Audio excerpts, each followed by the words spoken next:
Mchezo kwa ujumla utakuwa ni mchezo mgumu kwa pande zote mbili, mchezo wenye ladha ya aina yake, kwa sababu toka waanze kukutana na Simba dhidi ya Singida Black Stars haujawahi kuwa mchezo rahisi, kwa sababu hata ukirejea kwenye head to head walipokutana, yani aina ya matokeo ambayo inapatikana, Simba kwenye michezo 9 iliyopita Simba ameshinda michezo 8 lakini na draw moja, lakini Singida hawajawahi kushinda mchezo hata mmoja.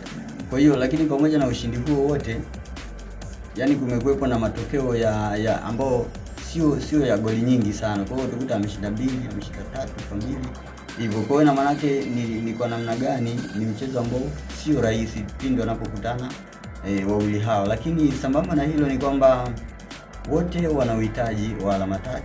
Kwa upande wa Simba tunaona Simba endapo atapoteza mchezo wa leo, moja kwa moja tunaweza tukasema anakuwa kwenye engo ngumu sana ya kuchukua ubingwa msimu huu.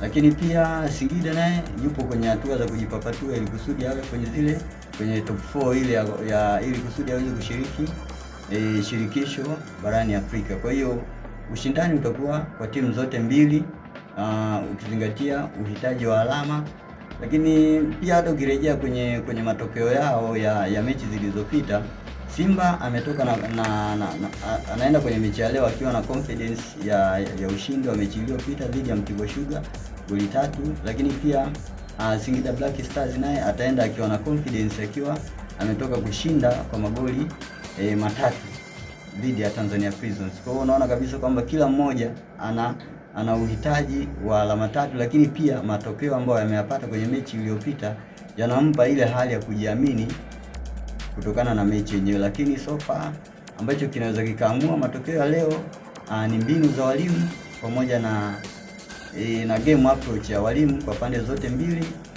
Lolote linaweza likatokea.